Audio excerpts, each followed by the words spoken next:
All these secrets that you're getting the women. I know. Okay, well let's get started. How about we begin with you telling us your story, how you ended up from Russia to focusing your entire career on China. That's right. So I was born in the Russian Paris, in a place called Vladivostok.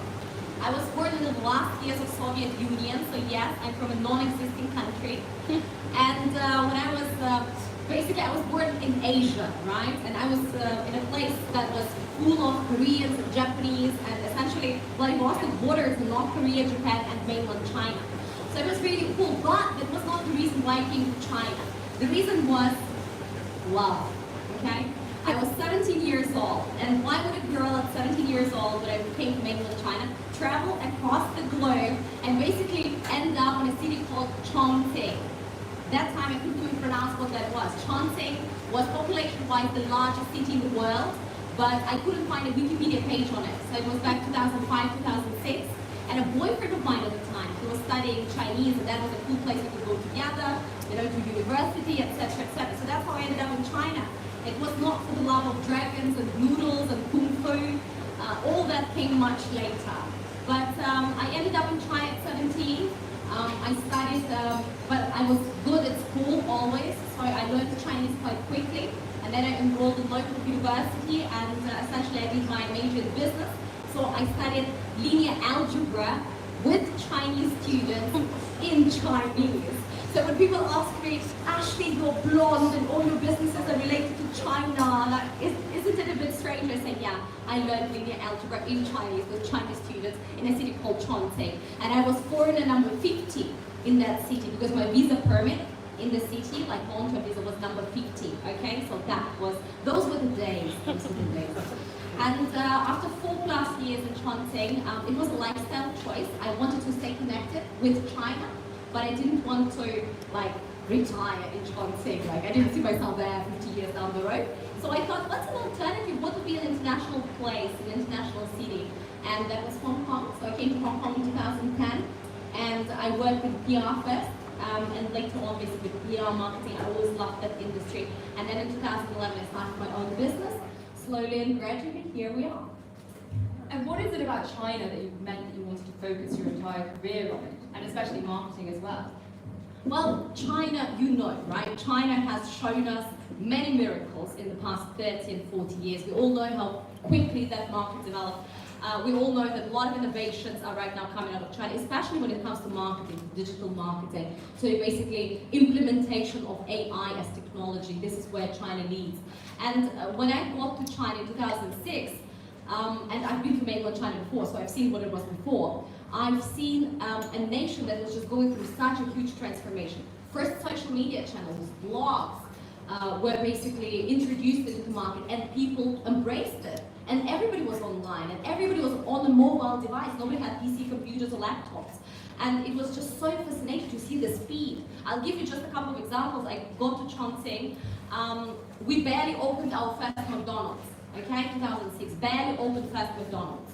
When I was leaving, they had Gucci, Jaguar, you name the brand that was in the market, right?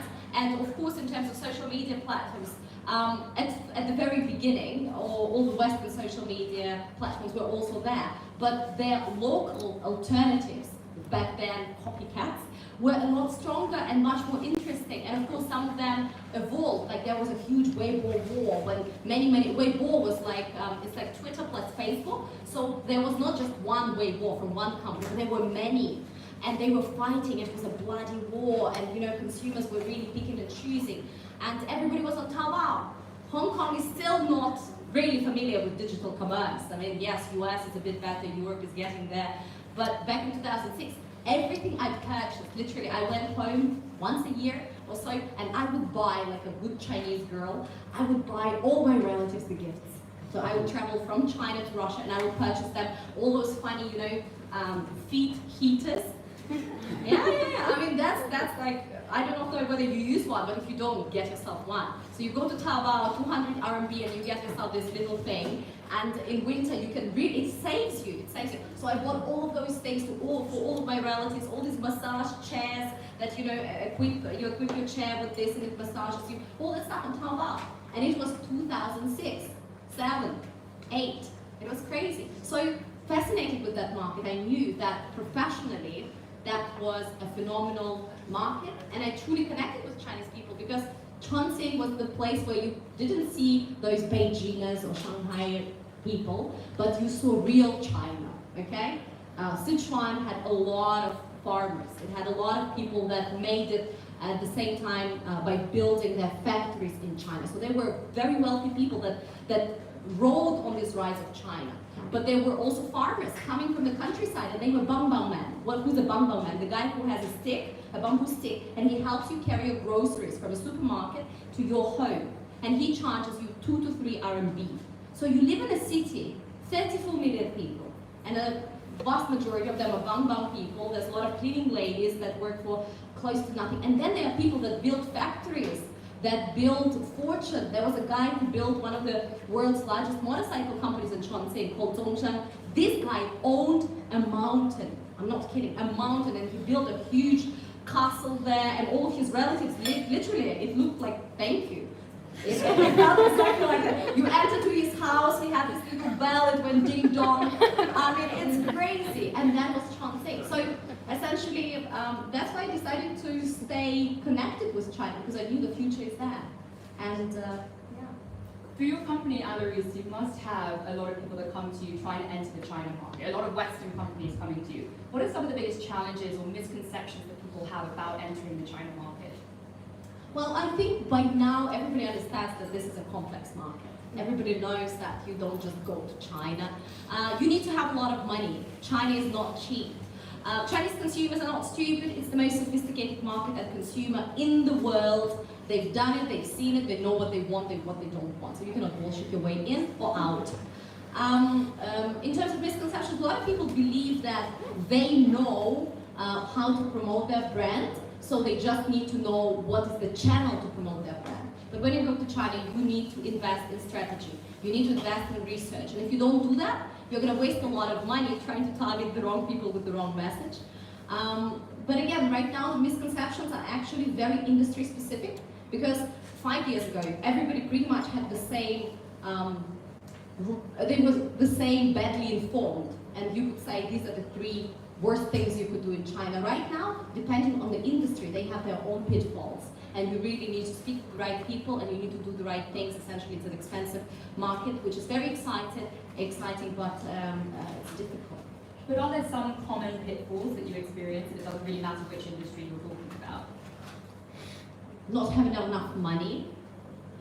Also setting unrealistic KPIs. I'll tell you how, let's say, European or American companies set KPIs. They say, okay, this is our market, this is our home market, and we invest so much money, and this is our ROI. So we expect China to be plus minus a little bit, and I say, just throw it out of the door. This is not going to happen. For 18 months, you're going to lose money. And they go, what? I say, well, if you're not prepared for this market, then probably you shouldn't do that. So setting unrealistic KPIs, not having enough money, is a very big problem. And why? Because people are delusional. People are delusional. People think still somehow that China is sitting there and waiting for their product to come. And Chinese market is just so oversupplied. There's so much demand from local and international competition that wants to get in. So these are the common things. Rather than that, a lot of people ask whether they need to appoint somebody who is actually Chinese to manage their, let's say, digital or e-commerce or whatever other channels. And the answer is yes. You need to have somebody with Chinese language, somebody understanding the concepts, understanding this market, and no, you cannot have a foreigner that learned Chinese for 3 months. You can't have that. You can have this person giving direction, but you need to trust your local team and let your local team run the show. But I think most people also in business already understand that. But probably medium-sized companies are still trying to cut some corners. So I listed out a very impressive group of accolades that you've had come up to this point. What is it that actually gets you up in the morning and motivates you to keep doing and achieving? Well, I love what I do. I don't know whether it comes across, but I actually love what I do. And this was also a journey for me when I started this whole entrepreneurship journey. Business was a chore. Like, I hated it. It was like a way to make money, and there were a lot of fears, and it also was not nice. I mean, people are not really nice to you when you're a small entrepreneur. I mean, you used to work for a company and you had this title, and you would come in and say, yeah, our office has this, corner view or whatever, and right now you're suddenly an entrepreneur, people ask you, how many people are on your team? And you go, oh. I will ask, so where exactly is your office? Lord forbid you're working out of co-working space. I mean, all those things. So, what gets me up in the morning, because I went through this journey of really discovering what it is I love in entrepreneurship, changing my attitude towards it. I love working with the people that I'm working. So because I'm an entrepreneur, I can choose my team. So I don't really come to the office and be like, oh my God, I hope somebody doesn't talk to me today at all because I really dislike the class. You know, that happens a lot in group dynamics in various organizations. But for me, I really love that. And I also love bringing value. And through my, let's say, thought leadership on LinkedIn and other platforms, I'm able to have the voice. And it's not just the voice for me, right? But it's the voice introducing an industry or introducing a market, and I bring value and I see how it impacts people's lives, or sometimes people's businesses, or very often both. And that is quite exciting. I mean, you're extremely positive. Your enthusiasm is literally vibrating across the room. It's infectious. But there must have been days or experiences that were extremely challenging. Could you tell us about one of them and how you moved past it or got over or fixed it? Right. So the worst period of my life was literally when I started this whole entrepreneurship thing. Again, when it started, probably for the first year, I was all optimistic and it was all great. I mean, it wasn't bad. I was like, what is the worst thing that could happen? Yeah, I mean, the worst thing was that could happen, you are basically going to struggle a little bit, and then you're going to close the whole thing, wrap it up, and basically go back to the corporate job, and that's it. But then, once you get deeper and deeper into that, so you have an office, you have people, and sometimes you're just so caught up in your own mindset, so you don't see a way out. You are literally, you feel very alone. When you are a part of an organization, you have colleagues, you have peers, you can talk to them about, but here you feel really alone and something is not working out, and all those fears and limiting beliefs that you had before, they just come to the surface, and every little thing that is negative basically just builds up like a snowball. So I remember very early in the day we had that client that basically we provided service to, and then he was supposed to pay 5 installments. He paid 2. And then he literally comes to me and says, Ashley, I don't have money anymore to pay you the remaining 3 installments. And I just got myself an office and hired 2 people. And I was sitting there, I was like, how can this be? How is this legal? I thought somebody's gonna come and protect me, how is this legal, right? You don't show up in a bakery and say, you know what, give me bread and I might pay you half. This just doesn't work this way. I was like, how is this possible? We had an agreement, everything is signed, there's a chalk, there's a signature. So I was literally, I was so shaken by this reality of the world because I was not prepared for that. I thought, like a good girl, we agreed and this is gonna happen. No, it does not. And then of course, as I said, there were a lot of fears. I used to have a very screwed up relationship with money, like a lot of good girls do. You don't ask for it, it's gonna come, somebody's gonna offer you enough money for what you're doing, somebody's gonna acknowledge how outstanding you are. Bullshit. You need to tell them how much you're worth, and if they don't want it, you move on, and when enough people want it, you double your prices. Okay, so this is entrepreneurship secret or whatever other secret, and cheers to that. But yeah, there's been some dark times, but I'm very, very lucky that I had my husband to basically help me through that. I would sometimes come cry on his shoulder, oh, that's it, I'm closing this business. But you just need to be in business, literally guys, 3 years, magic number. When people told me 3 years, I was like, I'm an overachiever. Bullshit. I'm not gonna do it for 3 years, I'm gonna do it faster. I'm gonna collapse that timeline. No. No. You think you're succeeding in the first year, wait until the second year. Then it sort of picks up, wait until the third year. But beyond that, I don't know what it is. Maybe it's reputation, maybe you just need time to make all those mistakes and to learn stuff. But essentially you get out of it, and on the third year, what happened with me, I really got into thought leadership, I really got into all these things that totally transformed my business. And then I got this huge client, and I was like, okay, and now in order to serve this client, I need to work on myself. And that's where my self-development, personal growth, and whatever journey started. Because as an entrepreneur, it all comes from within. And your organization can never, ever outperform the mindset of the partner.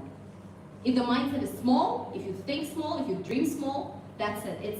So if you guys are working for somebody, make sure that this person's mindset is big, the dreams are big, the goals are big, the thinking is big, because otherwise you're basically working for a small dream, like really, really small.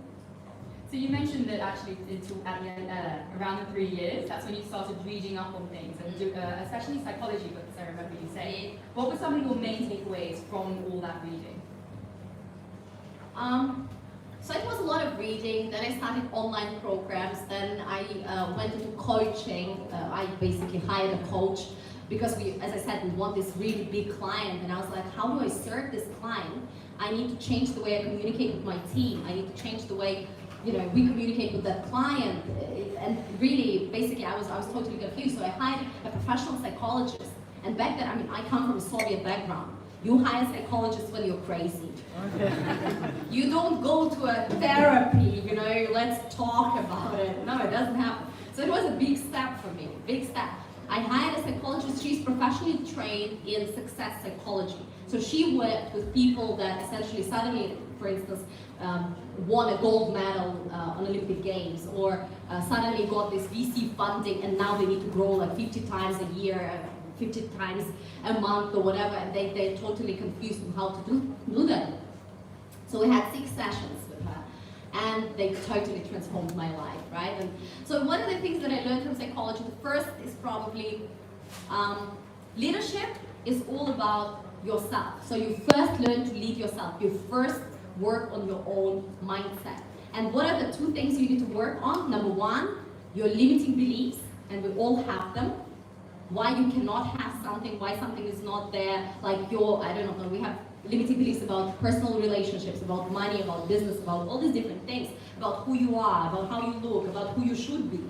And the second thing you need to work on are your fears, and we all have a lot of fears. And what is the biggest fear? What do you think is the biggest fear that we all have? Failure. But why? What are we afraid when we fail? What are we afraid of? Our image. No legacy. No legacy, yeah. At the end of the day, if we just treat those fears down enough, it will be a fear of basically not being loved, not being enough. You call it whatever you want, but we want legacy because we want to mean something, we want to be loved. And basically, we all need to work on all these different areas in terms of limiting beliefs and fears. And another thing is when you start understanding something in psychology, like you read all those books, you go through all those online courses, you have a mentor. I think a lot of people, they understand something about themselves and they instantly think that they understand everything about others. So this is something you shall not do, okay? No, you don't know anything about others, you just know a little bit about yourself. So don't go around, give everybody advice, unless they ask for it, and unless you are in some sort of relationship where this is appropriate, you are mentoring them, or again, they come as a friend. I know we don't have that much time to go into it, but do you have any tips on how you actually start changing the way that you're thinking? Yes. First of all, understanding the fact that energy is everything. Energy is your most important resource. And a lot of people think that this is time, or how smart you are, or what kind of connections you have. These are all very important things. But your biggest and most important resource is energy. And when you talk about energy, the person with the highest energy in the room always wins. Always. You walk into a negotiation meeting, you have the highest energy, you win. You walk into an audience like this, if you are afraid of your energy is coming like that, nobody's going to listen to you, right? So energy is important, and it is up to you, and it's actually very, very simple to get this energy up. And I'm going to teach you today how to do that. I'm going to teach you. I already see all of your counters. So energy is important. What was the question again? Well, you were saying you've got to get over your fears, you've got to get over it. So how do you change these you grow up things? Yes, exactly. Right, okay, so yeah, now I go back to it. So energy. Second, negativity, okay? A lot of us are caught up in our own mindset and also in those limiting kind of patterns that were passed on to us by colleagues, by bosses, by parents, by the society. So you need to prevent people and the world to pass on their fears and their negativity onto you. So for example, everybody chooses their way, but for me, for instance, I do not watch news. Shocking, right? Shocking, yes. I read The Economist once a week, but I do not engage in this behavior like you wake up in the morning, the first thing you do, you go to South China Morning Post, you're sitting on the toilet and you go like, oh my God, oh, the day has just begun, but this is bad. This looks really, really bad. I don't go to bed watching, I don't know, CNN when they tell you good evening, and then for 30 minutes they tell you why this evening is really not so good. I just don't do that. I also very clearly identify people that I don't want in my life. You know, we all know that person. You know, it can be a family member, it can be a colleague, it can be just somebody, yeah? And their energy is it's just not good. It's really impacting you in a negative way. So you need to respect yourself enough to identify this person and eliminate or limit your exposure to the pollutant. Yeah, it is self-respect as well, and this is also a manifestation of self-love. So this is how you start working on it. And also the third one, definitely get a mentor or a coach. Okay, we all can get there. We are all smart people here in the room. You can all learn how to write a book. You can all learn how to do China marketing. You can all learn, believe me, how to run a successful business. You can do it all, but it's going to take you 20 years. Do you want to do it the hard way? Do you want to pay somebody some money to show you the way how to do it in probably 2 to 3 years? Or, I mean, my book, the first book took 3 months. Okay? I pay somebody and they walk me through the process, and then it's just much faster. The same thing with mindset. The same thing with psychology. I told you this first success coach, I hired him for 6 sessions. It was 6 hours. Transformed my life. I paid her a lot of money. That time it was for me a lot of money. Right now, I would have paid her 10 times more. Yeah, if I had to do that again, if I know what it would lead to. So. Well, I think that brings us very nicely to FIRE, your mentorship program.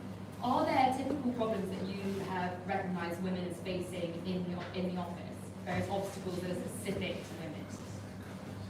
Well, when I started FIRE, it was probably half a year ago, I specifically targeted women because I thought that I understood, you know, women's journey much better. Because I cannot claim I understand how does it feel for a man to become a great leader and to really, you know, kind of peel off all that stuff and, you know, become who he is and build a successful business, just because I'm not a man. But it feels right now that actually the journeys are very, very similar, much more similar than what I thought. But yes, for women, I think that we still have a lot of cultural biases. We have a lot of bullshit that was passed on to us from our mothers, grandmothers, from the society, and you just need to work a little bit harder in some areas. But for guys, they have exactly the same stuff, but in other areas. So it's all also there. What are the areas? So what are the areas? For women, for instance, I mentioned before, we have a really screwed up relationship with money. I can guarantee you, of all the ladies here in the room, you have a problem. You cannot name a price, you don't know what you're really worth, you are uncomfortable. Sometimes you think that your dreams about money, like first of all, a good girl cannot really want a lot of money. This is like bad, money is something dirty. My God, people that have a lot of money, all that stuff, these patterns that run in your head. And they are there, I guarantee you 100% of the ladies in the room have one way or another a really screwed up relationship with money somewhere there. Yeah? What else? Dreams. For a man, it's dreams. Man forgot how to dream. Like you ask a gentleman to write down 10 dreams that he has got, not for somebody else, but for himself. So it's not that I want a Ferrari car because my mom thinks it's cool, or my girlfriend really would like it, but what do I want for myself? What is my, and they go like, okay, I can write 2. But beyond that, it's really, really difficult. And for that, you need to relearn how to dream again. You need to start noticing the things that people have or people do that you really connect with, and you start writing them down. And all of that is a journey of really connecting with yourself and also growing that self-love. I also, by the way, used to think that self-love is primarily for women, that women lack that self-love. No, men lack self-love as well. Because when we were kids, basically we were not loved unconditionally. And our parents, no matter how good or bad they were, they screwed us up. They all did. They screwed us up. And that is why, basically, for the rest of our adult life, we need to work on ourselves, to shape ourselves into what we want to be, not what we were basically shaped into by all these different things. Like, some people had really good families, right? And when I say, oh, your parents really screwed you up, they go like, why? They screwed you up with perfection, because the world is not perfect. Told you my story. I thought, in my little bubble, that was the way. Like, you start the contract, people pay you money. No, the world doesn't work like this. So even perfect family screws you up. Yeah. I know in our last conversation you spoke that one of the main issues women have in your experience is the reticence to speak up and to push themselves into thought leadership positions. Do you have any advice for those that are afraid to step up into those positions as fair for both men and women? Absolutely. I think that one thing we all need to realize and understand and finally be comfortable with is the fact that this decade started just now, a couple of months ago. This decade is a decade of thought leaders, personal branding. And if you don't like those words, just call it reputation, okay? It's exactly the same. Thought leadership, personal brand, or reputation. And if you are not gonna speak up, if you're not gonna talk about yourself, you're not gonna talk about your area of expertise, somebody else will, and you will, within an organization, or especially within business, like industry, if you are an entrepreneur, you're going to disappear once a lot of people hop on that train. So it's no longer optional. You work for a company, you need to be a thought leader, you need to start sharing your knowledge, you need to put it out there. It's no longer optional. You must do that. Otherwise, the first people they are going to get rid of when we have AI coming in about 5 to 10 years. And I'm working with China. I know that AI is coming. And a lot of jobs are going to change significantly. So who are they going to get rid of? People that are less significant, people that are not doing thought leadership. Well, in my view, right? And if you're in business, if you are an entrepreneur, if you don't have the voice, if you don't have reputation, nobody will work with you. Because people work with people they know, like, and trust. How are they going to know you? Through digital channels. How are they going to like you? Because you have some interaction. You cannot spend time meeting them one-on-one. And because they trust you. How do they trust you? Because you show up every day, all the time. So it's really about that. Now, FIRE covers a lot of different points. One of the main ones is actually leadership. What are your 3 main tips for leadership? Well, with leadership, start leading yourself first. So sort out what's going on inside, right? Then, in terms of leading the team, surround yourself with the right people. I think it's like in love, If you want to have a beautiful, passionate relationship, you don't just go out, grab the first guy on the street and say, let's get married. You don't do that. You need to really pre-select the person. You really need to pre-select the people. So select people around yourself, select people for your team. Make sure that you have a phenomenal peer group, because this is literally, leadership-wise, this is something that makes or breaks you. Your expectations for your life are exactly the expectations of your peer group. If you hang out with people where you are the brightest parrot, I wanted to say peacock, but you're the brightest bird in the flock, this is the wrong flock. At least out of the 10 people with whom you spend the most of your time, at least 3 need to be 10 times where you are right now, above you. They need to be 10 times wealthier, 10 times more important, smart, whatever it is you care about. 10 times, at least basically 3 of them. And then 3 of them can be below you, somebody you mentor, somebody you really love from your childhood, somebody's, really know these crazy relationships or life circumstances, but you really want to connect with this person and stay with them. And then the rest of the people need to be your peers, somewhere where you are right now. And this is, this is appropriate. So select people in your life. That's very, very important. Now, before we split off into the half time, at which point you will all be able to ask your own questions, as you'll see there's Q&A slips probably on your lap or maybe under you. Before we split off that, I'd love to ask you, what's the best piece of advice you've ever received, and also the worst? So for the best piece of advice, I would say be your life's CEO. You can do it all. Plan for it. Your life can be planned. And you can run it just as a company. So don't let it flow, and don't think that the life is going to guide you whichever way. Just build your own, reality. And also focus on your superpowers. Each of us has a superpower. Not your weaknesses, but your superpowers. And just invest in them consistently. I actually have this, you've been in my office, so you've seen it, even in my bathroom, right? Literally, in my bathroom cubicle. You have a phrase which says, ordinary things consistently done produce extraordinary results, right? So that is why invest in what you're good at, and even if it's something small, just do it consistently and you're going to be awesome. And in terms of the worst advice, I think the worst advice that any person could ever get is the advice from the person you don't want to become in 10 years. Okay? In any area of your life. If you have a friend who has a shitty relationship and you go to that friend to ask, what should I do with my boyfriend? I mean, you are getting there. If you go to a person and you ask for advice, go to a person who is where you want to be in 10 years from now in terms of thought leadership, I do not know, books, success, whatever it is. And the worst advice, again, is just asking around and then trying to act on that unqualified direction. Yeah, this is like going to China without a proper strategy.